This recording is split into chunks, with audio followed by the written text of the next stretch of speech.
Om Namo Bhagavate Vasudevaya. Om Namo Bhagavate Vasudevaya. Om Namo Bhagavate Vasudevaya. Narayanam Namaskrityam Nara Cheva Narottamam Devim Saraswatim Vyasam Tato Jayam Mudiraye Nashtaprayeshu Abhadreshu Nityam Bhagavata Sevaya Bhagavati Uttama Shloke Bhaktir Bhavati Naishtaki Krishnaya Vasudevaya Devaki Nandanaya Cha Nanda Gopa Kumaraya Govindaya Namo Namaha. Hare Krishna, dear devotees, welcome for the class. Sorry, we had a major breakdown yesterday in our area. So there were no lights at all. So that's why I asked Priyanka to conduct the class. So we were on, we had completed shloka number 8.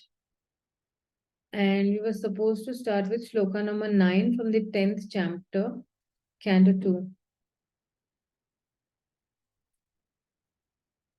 Give me just 1 minute.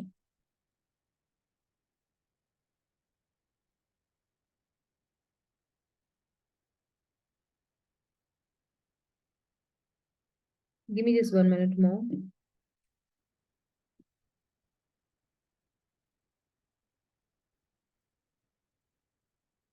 Yeah. So, again, actually, here it is continuing. It's saying that Paramatma is only the shelter of the soul. Ekame katora bhave yada nopalabhamahe tritayam tatra yo veda sa atma swashashraya.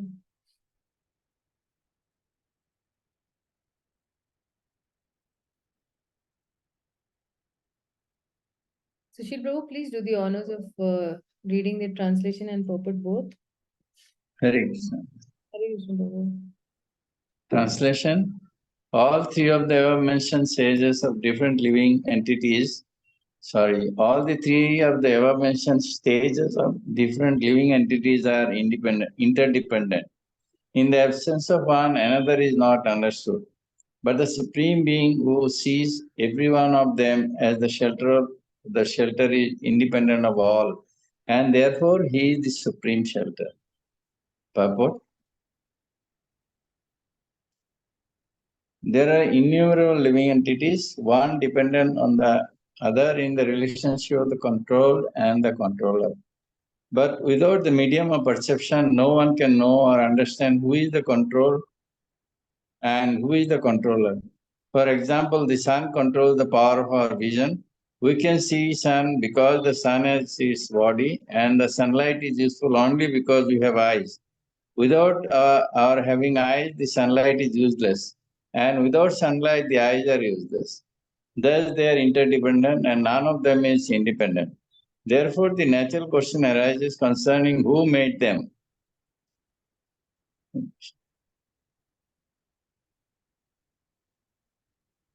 Made them interdependent. The one who has made such a relationship of interdependence must be ultimately completely independent. As stated in the beginning of Śrīmad-Bhāgavatam, the ultimate source of all interdependent objectives is the complete independent subject. This ultimate source of all interdependence is the Supreme Truth or Paramatma, the Super Soul who is not dependent on anything else. He is Swastra Astra Saha. He is only dependent on his self. And thus he is the supreme shelter of everything. Although Paramatma and Brahman are subordinate to Bhagavan, because Bhagavan is Purushottama or the super person, he is the source of the super soul also. In the Bhagavad-gītā 15.18, Lord Krishna says that he is the Purushottama and the source of everything, and thus it is concluded that Sri Krishna is the ultimate source and shelter of all entities, including the Super Soul and Super Brahman. Supreme Brahman. Sorry. Even accepting that there is no difference between the Super Soul and the individual soul is dependent on the Super Soul for being liberated from the illusion of material energy. The individual is. Sorry. Just give me 1 minute, Prabhu. Yeah, Prabhu. Under the clutches of illusory energy, and therefore all the qualitatively one with the Super Soul, he is under the illusion of identifying himself with matter. And to get out of this illusory conception of actual life, the individual soul has to depend on the Super Soul to be recognized as one with him. In that sense also, the Super Soul is the supreme shelter, and there is no doubt about it. The individual living entity, the Jiva, is always dependent on the Super Soul, Paramatma, because the individual soul forgets his spiritual identity, whereas the Super Soul, Paramatma, does not forget his transcendental position. In the Bhagavad-gītā, these separate positions of the Jivatma and the Paramatma are specifically mentioned. In the 4th chapter, Arjuna, the Jiva soul, is represented as forgetful of many previous births, but the Lord, the Super Soul, is not forgetful. The Lord even remembers when he taught the Bhagavad-gītā to the Sun God some billions of years before. The Lord can remember such millions and billions of years as stated in the Bhagavad-gītā as follows. Vedaham samattani vartamanani cha Arjuna bhavishyani cha bhutani mam tu vedana Kṛṣṇa.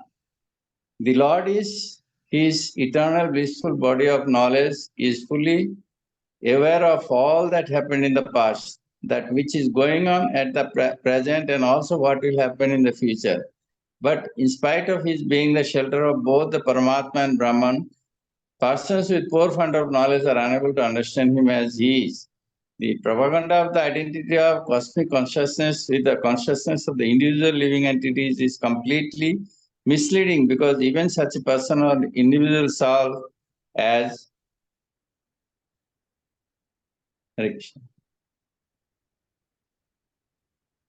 Arjuna could not remember his past deeds, although he is always with the Lord. And what can the tiny ordinary man falsely claiming to be one with the cosmic consciousness know about his past, present, and future? Hare Krishna. Thank you, Prabhu. Thank you.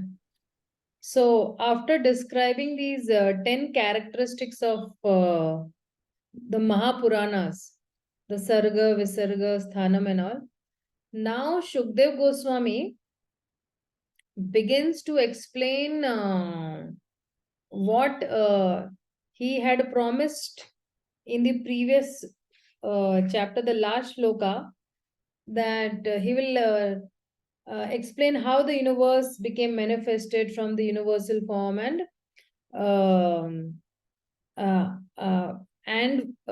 the activities of all the Purusha avtaras. So he's saying that Purusho andam vinir vidya yada sova vinirgatah atmano ayanam anvinchan apo asakshi suchi. So then in this particular shloka, how Mahavishnu is entering into the different universes, and he entered into each of this universe, and after separating them as Garbhodiksha Vishnu, and then created the Garbhodaka waters. So this is what is being said in this particular shloka. Lakshmi Narayan Prabhu, please do the honors of reading the translation and purport both. Hare Krishna. Translation. After separating the different universes, the gigantic universal form of the Lord Mahavishnu, which came out of the casual ocean, the place of appearance for the first Purusha Avatara, entered into each of the separate universes desiring to lie on the created transcendental water, Garbhodaka.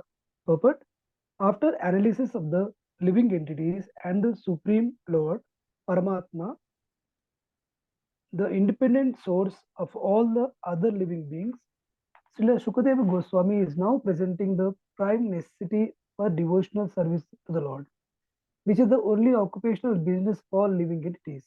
The Supreme Lord Sri Krishna and all his plenary portions and extensions of plenary portions are non-different from one another, and thus the supreme independence is in each and every one of them. In order to prove this, Shukadeva Goswami, as promised to King Parikshit, describes herein the independence of the Purusha Avtara, personality of Godhead. Even in the sphere of the material creation, such activities of the Lord are also transcendental, and therefore they are also Leela or pastimes of the Absolute Lord. Such pastimes of the Lord are very conducive to the hearers for self-realization in the field of devotional service. Some may argue, why not then release the transcendental Leela of the Lord as exhibited in the land of Mathura and Vrindavana, which are sweeter than anything in the world. Srila Vishwanath Chakravarti Thakura replies that the pastimes of the Lord in Vrindavana are meant to be relished by advanced devotees of the Lord. Neophyte devotees will misunderstand such supreme transcendental activities of the Lord, and therefore the Lord's pastimes in the material sphere related to creation, maintenance, and destruction are verily relishable by the Prakrita or mundane devotees of the Lord. As the yoga system mainly based on the bodily exercises is meant for the person who is too much attached to the bodily conception of existence, similarly the Lord's pastimes related to the creation and destruction of the material world are for those who are too materially attached. For such mundane creatures, the functions of the body and the functions of the cosmic world through physical laws in relationship with the Lord are also therefore included in understanding of the lawmaker, the Supreme Personality of Godhead. The scientists explain the material functions by so many technological terms of material law, but such blind scientists forget the lawmaker.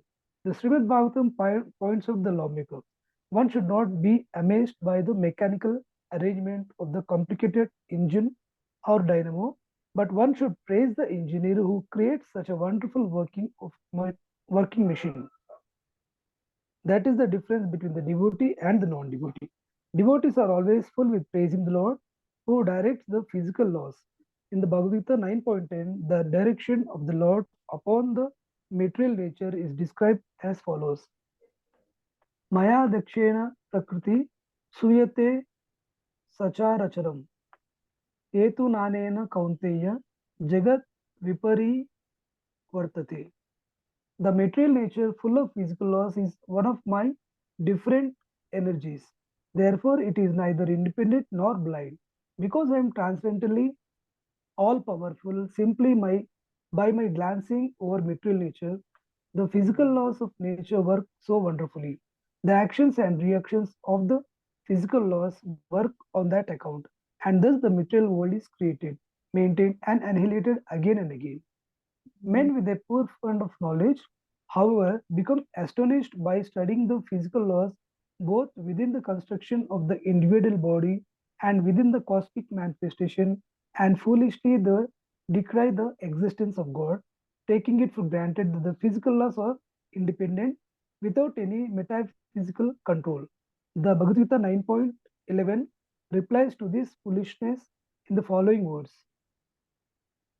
Avajananti mam muda manusim tanshum ashritam param bhavam ajananto mama bhuta maheshwaram. The foolish men, Muda, do not know the personality of Godhead in his eternal form of bliss and knowledge.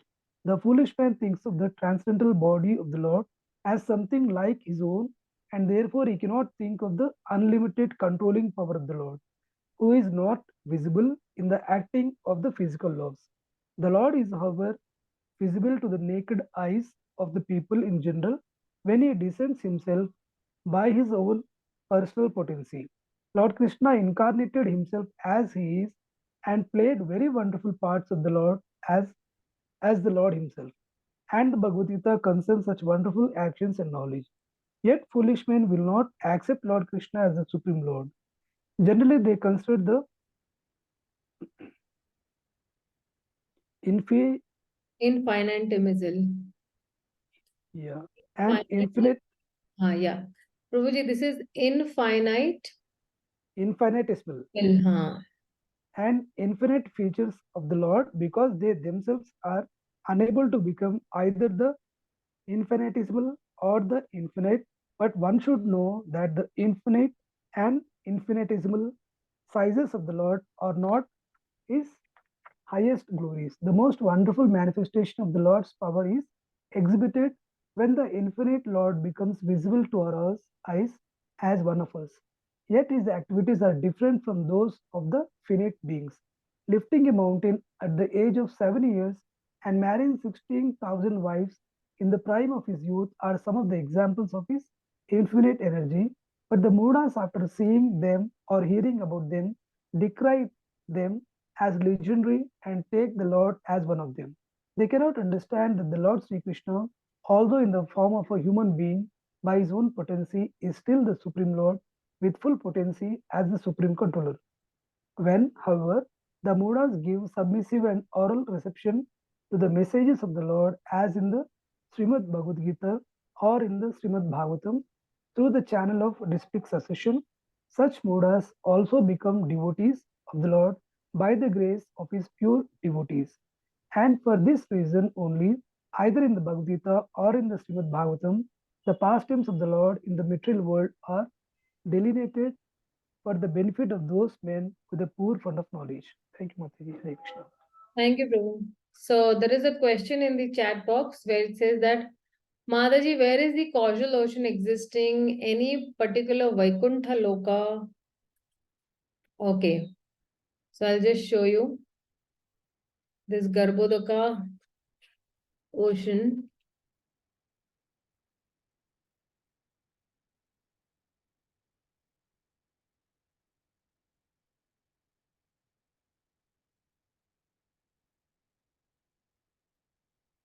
I think I'll have to show it with another.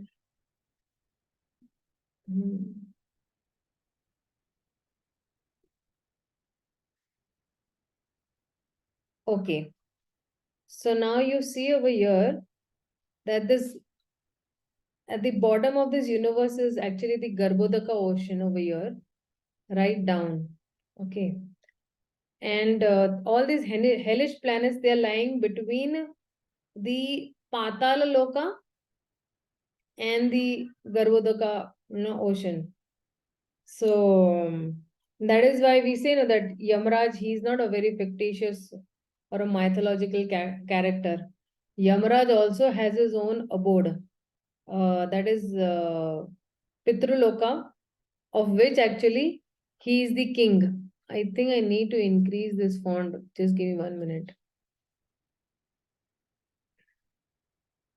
Yeah, I'll increase it more so that.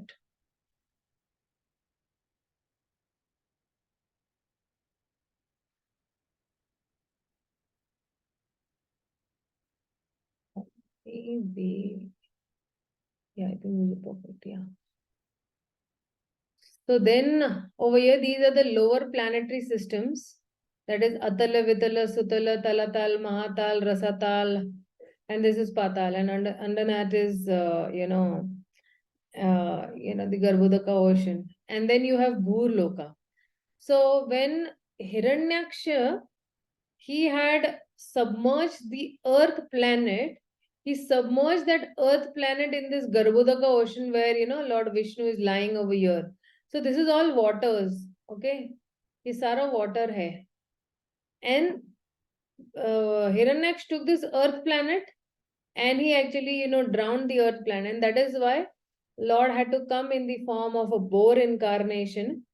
And he saved the Mother Earth from this Garbhodaka, and he lifted the Mother Earth through his 2 tusks. And that's how he saved Mother Earth. So even when if you see the Garbhodaka ocean, okay, down, and then from the navel comes, the Garbhodaksha Vishnu, and then you have the other Vishnus also.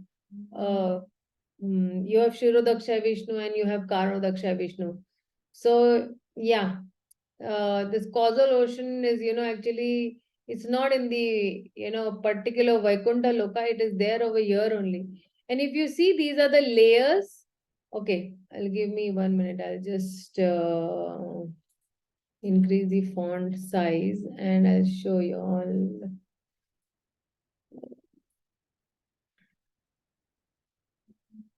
I'm sorry.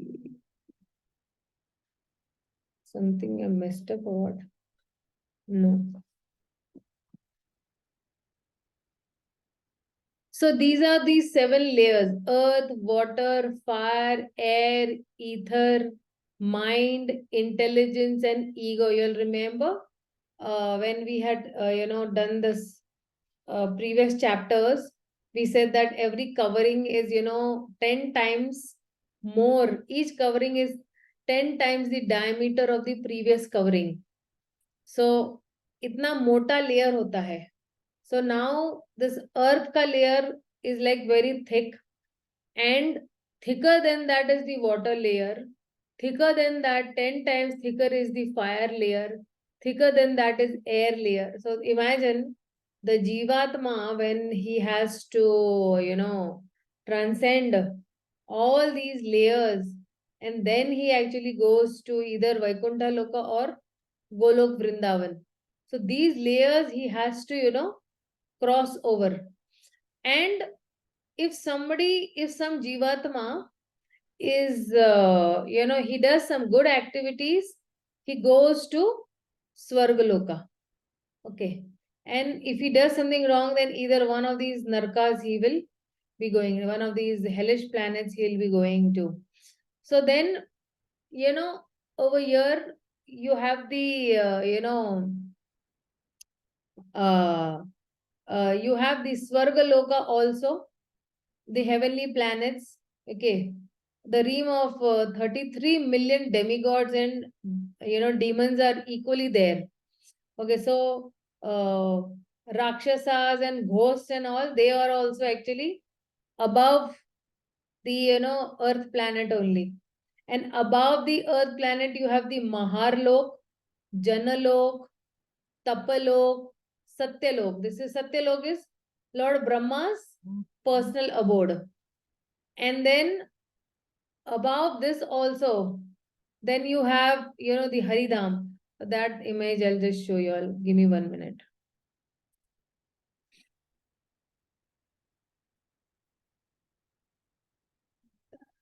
Image, the geographical.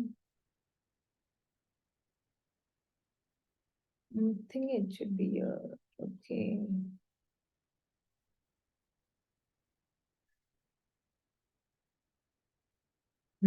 Yeah, here it is. I wanted a more detailed one.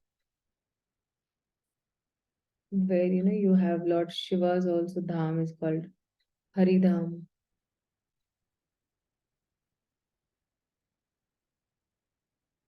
So I'll just post this immediately onto the WhatsApp group or into the link over here. Priyanka, what you can do is you just post it on the WhatsApp group. Okay? This is a detailed description of all these planets that are there, okay, of this. Below the earth, subterranean worlds and all this, like the root of the Mount Meru, the hellish planets, what are the planets, and how they are like, and all Prabhupada is explaining, okay, so it's a detailed one. You can just go through this. It's a very, very detailed explanation as such.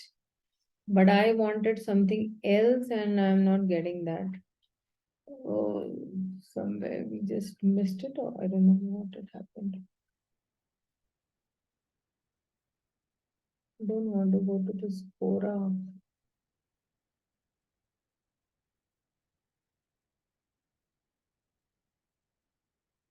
But then I will save image, put it on the desktop. Okay, I'll put it on a desktop. I will take it from here and paste it over here. Give me 1 minute, okay? Because I think in PPT slide, no, a little font size I can increase also. Desktop, where did I save that?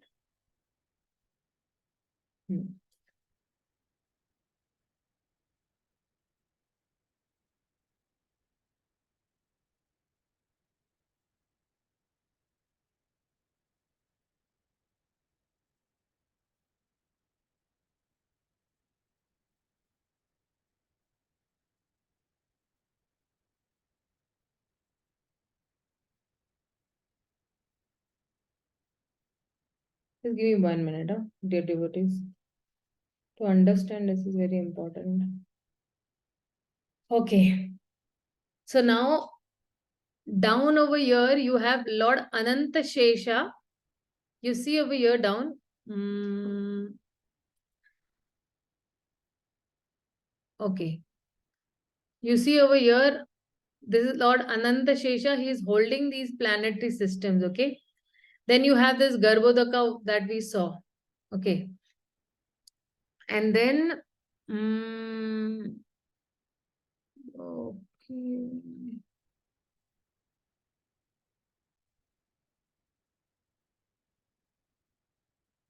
Yeah. And then this is one universe, okay, where you have three, all the three planetary systems, and also this is one universe.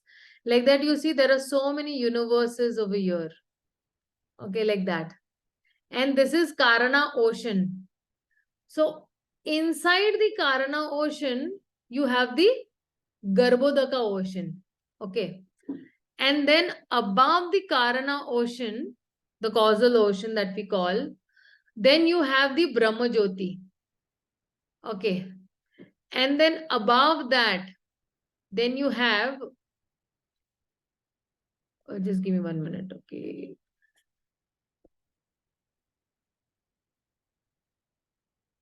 Now what I'll do is I'll zoom it more so that नीचे का part हम लोग ने देख लिया है. Where did it go?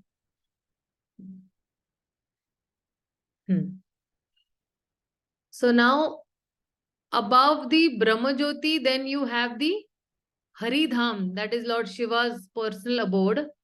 Then you have all these Vaikuntha planets are there. You see? Okay. These are all Vaikuntha planets. And then above these Vaikuntha planets, you have this Madhurya Dham, which is Krishna's personal abode. And you see it is in a form of a lotus. The world is Radha Krishna. They are sitting. So it's a very detailed one. I'll send this diagram if somebody wants. I will send it to you all. Okay. So coming back to our diagram.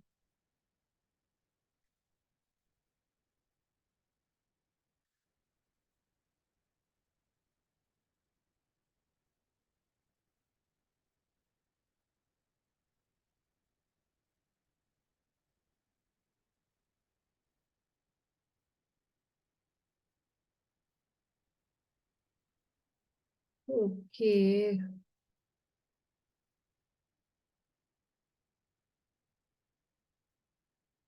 No, but Lord Shiva also has his own dham, no? He will also have his own abode, no? Though Lord Shiva is present in every universe along with Garbhodaksha Vishnu, but his own dham also is there called the Hari Dham. Okay.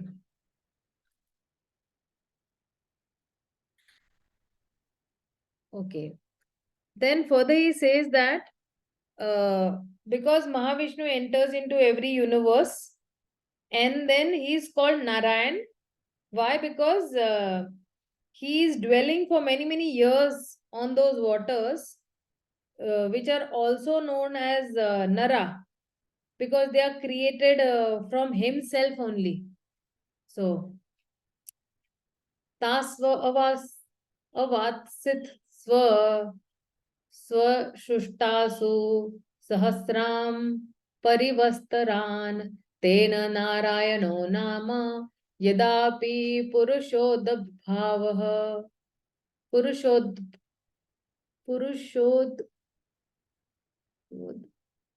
bhavaha. What is bhavaha? Okay. That Supreme Person is not impersonal and therefore is distinctively a Nara or a person. Therefore, the transcendental water created from the Supreme Nara is known as Nara. And because he lies down on that water, he is known as Narayana. This is the definition of Lord Narayana. So, why is Lord Narayana called Narayana? It is because of this particular reason. Okay. Then further he says that all these, time, karma, all these matter and everything, all the swabhavas and everything, they can produce effects only by the connection with the Lord. Without his presence, these all have no effect. Karma, kal, swabhav, jiva, all these dravyam. So, dravyam karma cha kalascha swabhavo jiva eva cha yad anugrahat santi na santi yadupekshaya.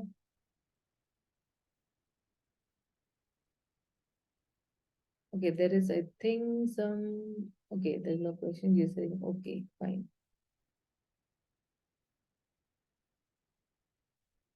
What is the shloka number? 12.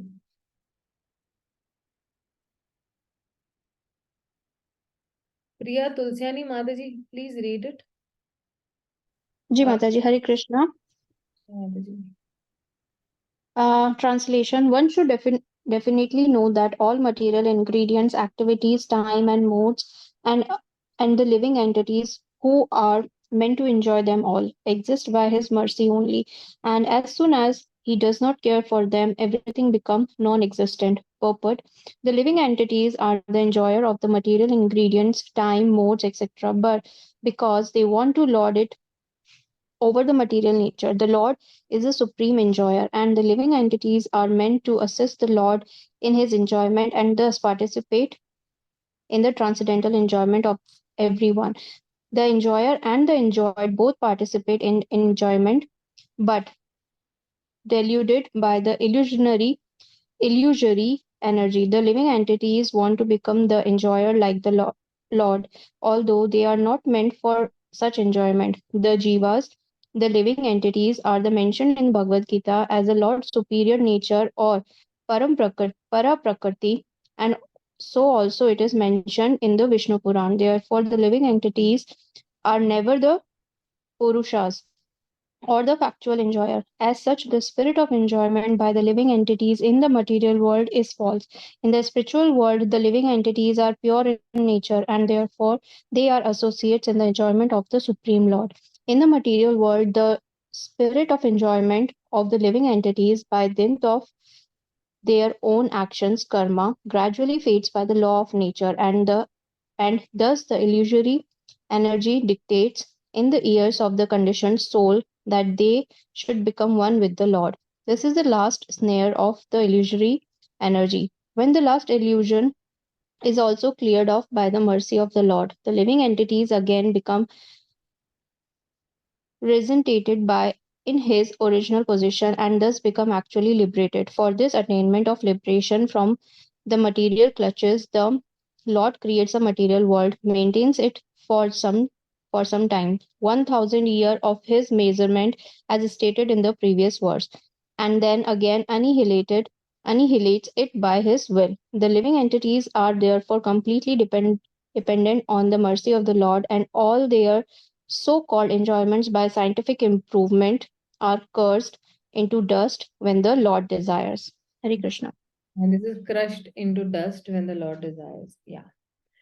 So then next he says that when the Lord, desires to manifest a variety of entities, it is generated from his, virium, that is the semen. And there is a golden hue also of the Supreme Lord that is called Hiranyamayam. And that is through his external energy. So let's see this. We have seen in the Ishopanishad Hiranyamaya Patrena. Eko nanatvam avincham yoga talpat samuttitha virya hiranyamayam devo mayaya vyasrujatridha. This is the 13th shloka, right? Yeah, the 13th one. Anuprabhu, please do the honors of reading the 13th shloka, translation and purport both. Translation. The Lord, while lying on his bed of mystic slumber, generated the seminal symbol, golden in hue, through external energy out of his desire to manifest varieties of living entities from himself alone. Purport. In the Bhagavad-gītā 9.7 to 8, the creation and annihilation of the material world are stated as follows. Sarva bhutani kontaya Pakritim yanti mamikam kalpakshaya punatani kalpado vishchami aham Pakritim swam avastabhya vishchami punaha punaha Bhutagramam imam Kṛṣṇam avasam prakriti vasat. At the end of each millennium, the creative forces, namely the material nature and the living entities who struggle in the material nature, all merge together into the transcendental body of the Lord. And again, when the Lord desires to manifest them, all of them are again displayed by the Lord. Therefore, the material nature is working under the control of the Lord. All of them, under the agency of material nature and under the control of the Lord, are thus repeatedly created and annihilated by the will of the Lord. As such, before the creation or manifestation of the material cosmic world, the Lord exists as total energy Mahasamasti, and thus desiring himself to be diffused to many, he expands himself further into multi-total energies. Samasti, from the multi-total energy, he further expands himself into individuals in 3 dimensions, namely Adhyatmic, Adhidevic, Adhibhautik, as explained before Vyasti. As such, the whole creation and the creative energies are non-different and different simultaneously, because everything is an emanation from him, the Mahavishnu or Mahasamasti. Nothing of the cosmic energies is different from him, but all such expanded energies have specific functions and display as designed by the Lord, and therefore they are simultaneously different from the Lord.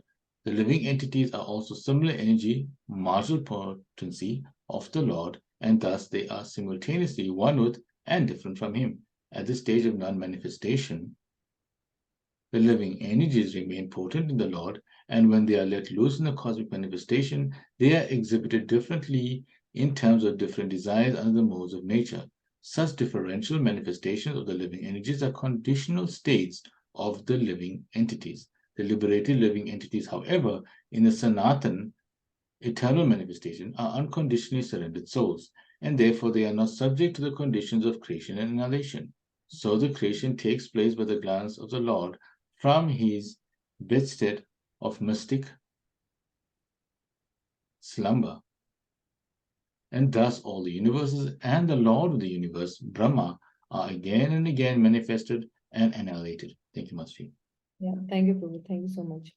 So this is so crystal clear now, because many times we have this confusion that how this creation is and then how it's annihilated and recreated.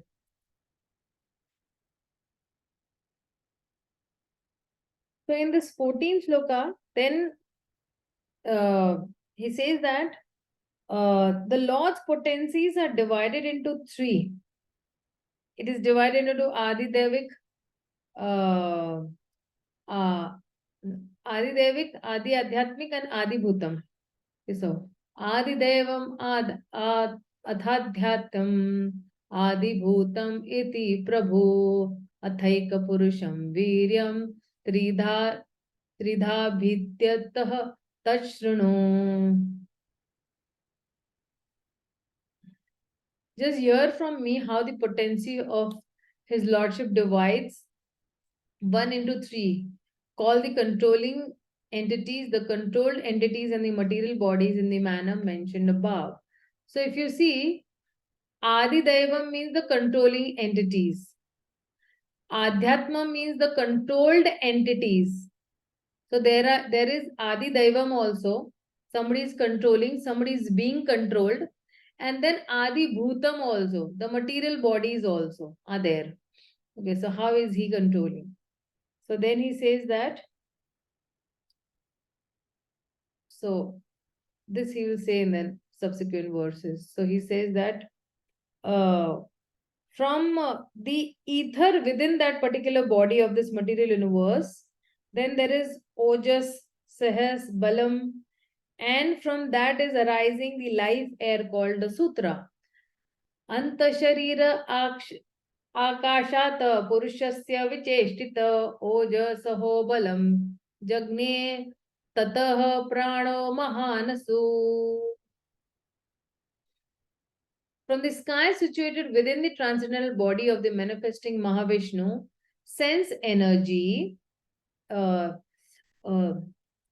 this is which shloka? This is 15th shloka, na? Yeah.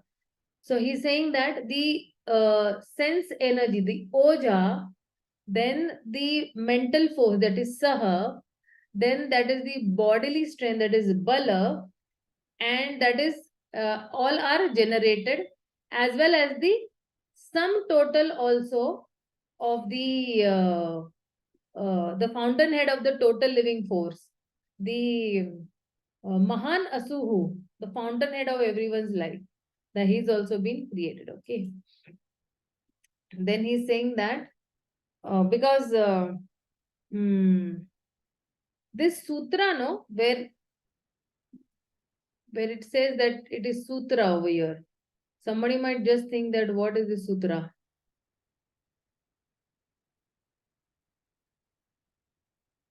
Was it in this shloka, the sutra, where it was?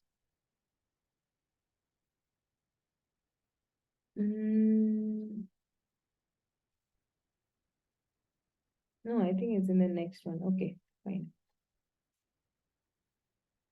So then he says that once these form, then immediately all these senses become active.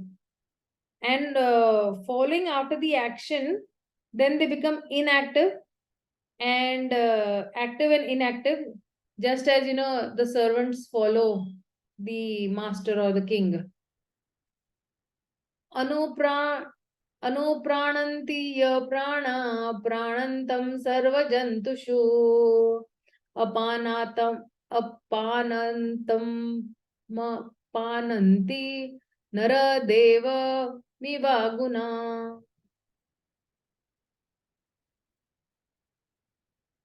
As the followers of a king follow their lord, similarly, when the total energy is in motion, the total energy means the sutra, is in motion, all living entities move, and when the total energy stops endeavoring, all the entities stop sensual activities. Yeah, somebody read this purport.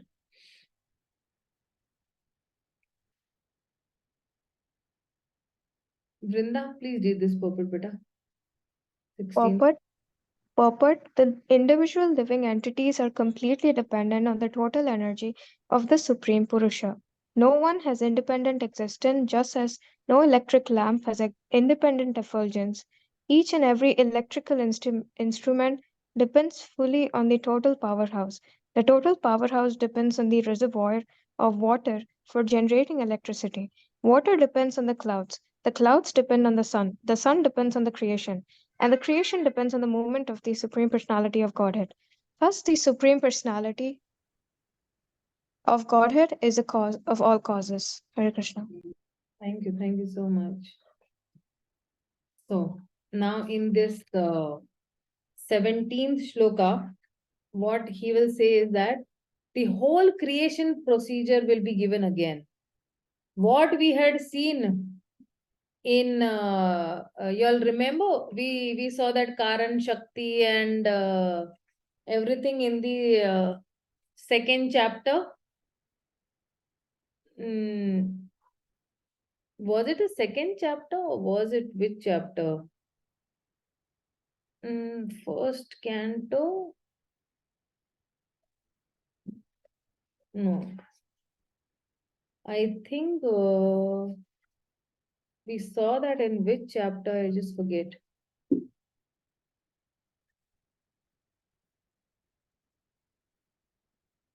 Give me 1 minute, okay? I'll just tell you where did we see that. Yeah, we saw it in the 5th chapter actually. Again, everything will be repeated over here, but in more details. Okay. That time it was not given in much details. It was only a part of it was in. So the whole creation procedure starts from here, 17th chapter, say. From here onwards, what I'll do is I'll mute everybody and you all have to unmute when I actually, ask you all to unmute, because children will start logging in from here and they'll start making a chaos. Okay. Pranena kshipata trundanta rajayata vibho vipasato kshatakshah pandamukha nira vidyata.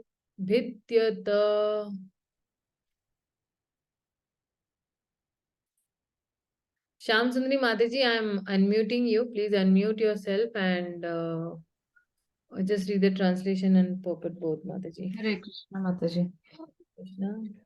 The living force, being agitated by the Virat Purusha, generated hunger and thirst, and when he desired to drink and eat, the mouth opened. Purport. The process by which all living beings in the womb of the mother develop their sense organs and sense perceptions appears to follow the same principles in the case of the Virat Purusha, the sum total of all living entities. Therefore, the supreme cause of all generation is not impersonal or without desire. The desires for all kinds of sense perception and sense organs exist in the Supreme, and thus they take place in the individual persons. This desire is the nature of the Supreme Living Being, the Absolute Truth. Because he has the sum total of all mouths, the individual living entities have mouths.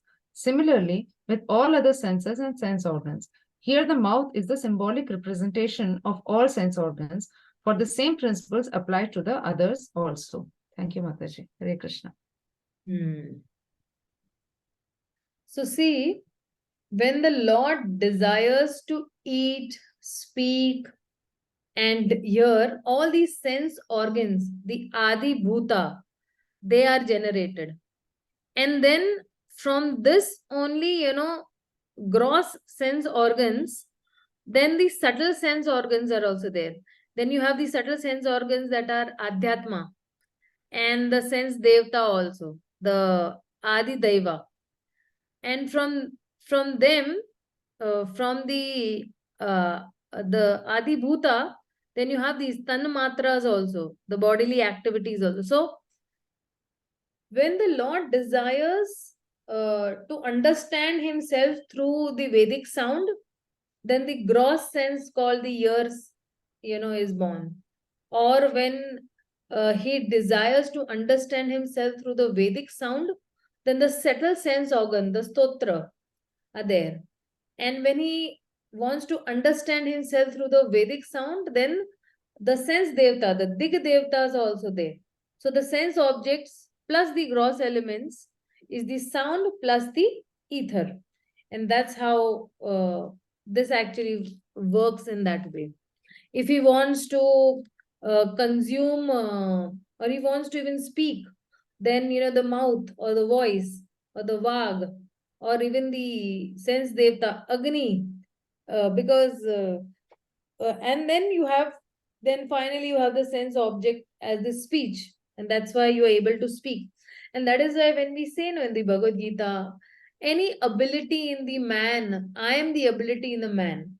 So, for example, today if the Supreme Lord, he chokes my voice up, I won't be able to even speak for a nanosecond also.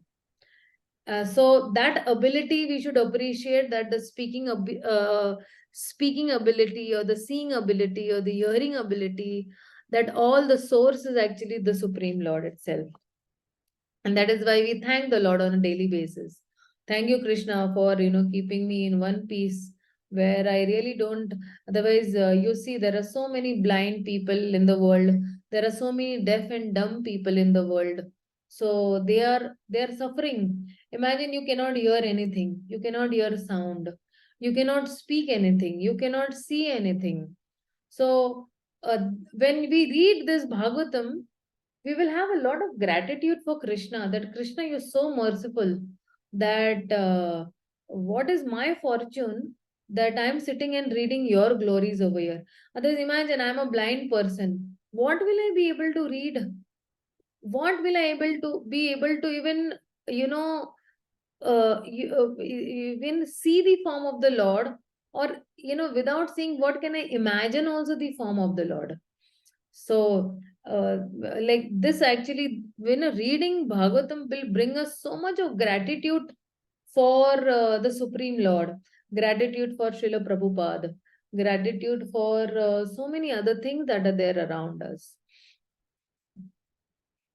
So, Mukhatastalu nirbhinna. So he's actually, now again, again he's describing. Okay, so from the 17th to the, maybe till the 30th, this whole process is, continuing. So,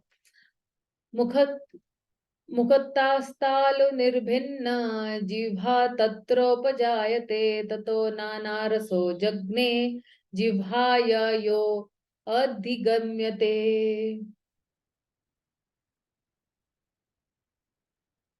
Yeah, I'm just going to mute somebody.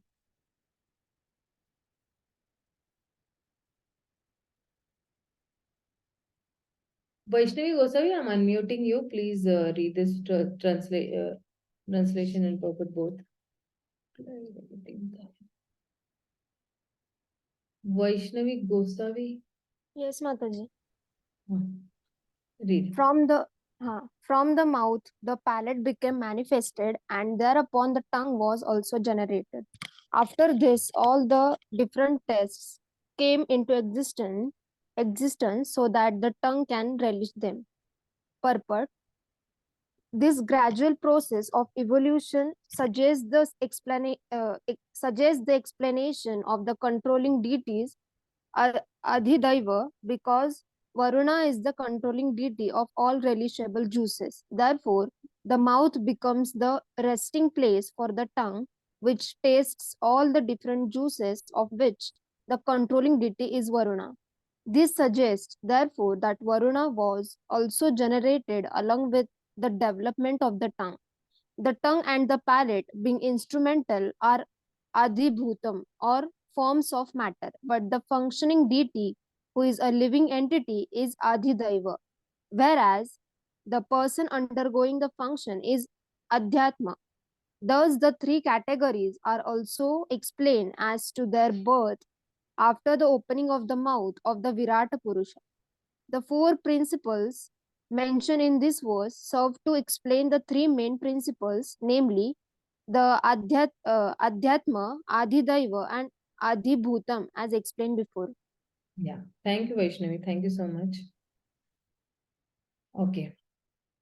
So then, in this 19th shloka, then if the Lord desires to speak, what happens? Then there is mukham, there is voice, there is vaga, there is Agni Deva, and then you have this speech. So, vivaksho mukharto bhumno vihag, sorry, mukhato bhumno वहनीर्वागव्याहृतं तयो जले चैतस्य सुचिरं Nirodha samajayata.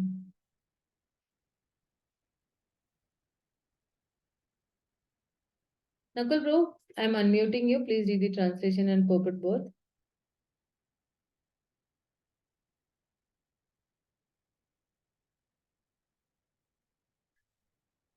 Hare Krishna. Nakul Prabhu, you there? Or you listening mode pe hai? Okay. Anu Prabhu, please read. I'm unmuting you, Prabhu. Just to save time. When the supreme desire to speak, speeches were vibrated from the mouth. Then the controlling deity, fire was generated from the mouth. But when he was lying in the water, all these functions remained suspended. Purport. The peculiarity of the gradual development of the different senses is simultaneously supported by their controlling deities. It is to be understood, therefore, that the activities of the sense. Give me 1 minute. Yeah. Organs are controlled by the will of the Supreme. The senses are, so to speak, offering a license for the conditioned souls who are to use them properly under the control of the controlling deity deputed by the Supreme Lord. One who violates such controlling regulations has to be punished by a degradation to a low status of life. Consider, for example, the tongue and its controlling deity, Varun. The tongue is meant for eating, and men, animals, and birds each have their different tastes because of different licenses. The taste of human beings and that of the swine are not on the same level. The controlling deity, however, awards or certifies a particular type of body when the particular living entity develops a taste in terms of different modes of nature.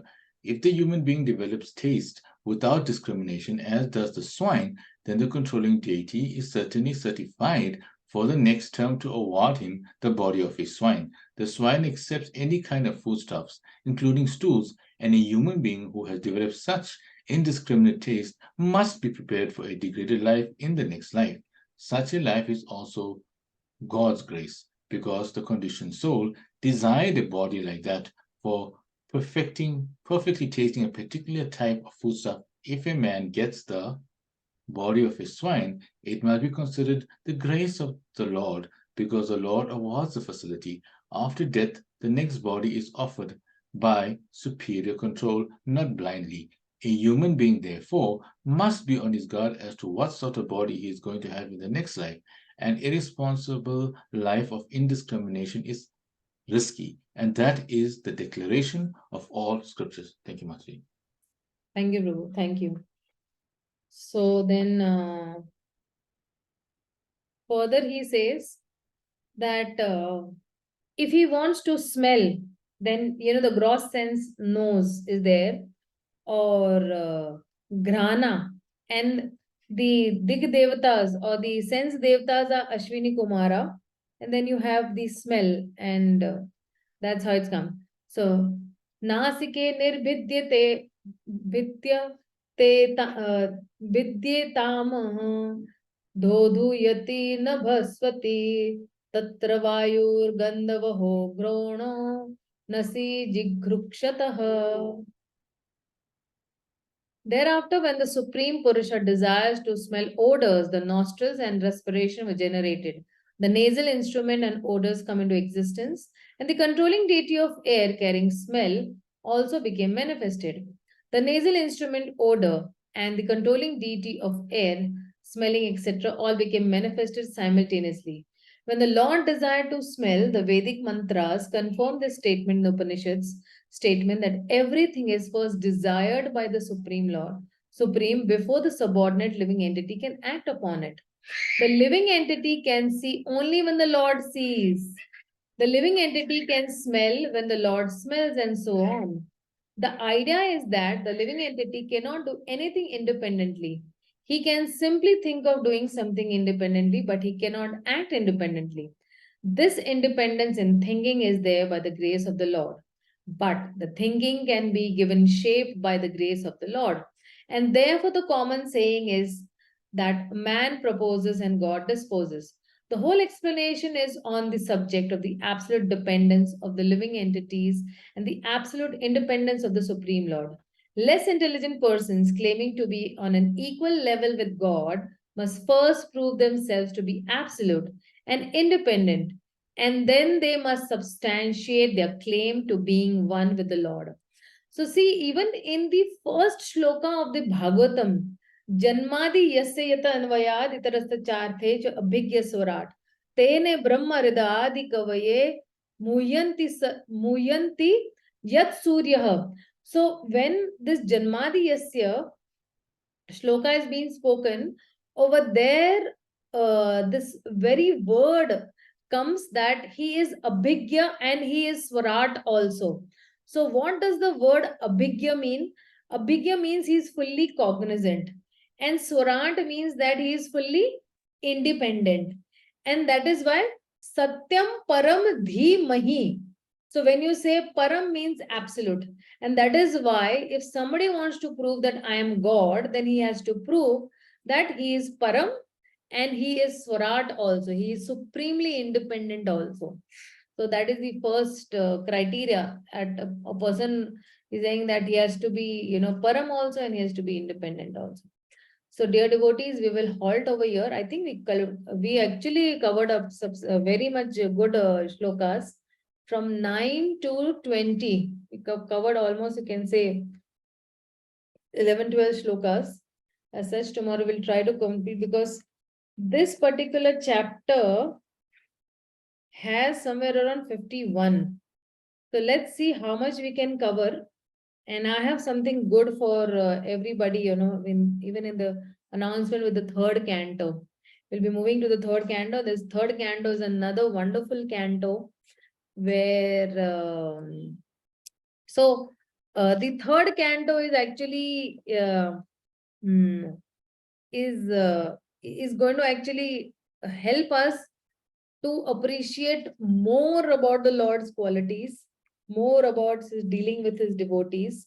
And again, of course, there will be, some incarnations also. You'll have the boar incarnation also. You'll have Kapil Dev's incarnation also. And then you have the very beautiful conversation between Maitra Muni and Vidura. So that is also something really very relishable in the third canto. So yeah, even I'm eagerly waiting for the third canto to start. So thank you, dear devotees. Thank you so much. See you all on Monday. Srila Prabhupada ki jai, Gaur Bhakta Vrindi ki jai, Śrīmad-Bhāgavatam ki jai. Hare Krishna, Hari Bol.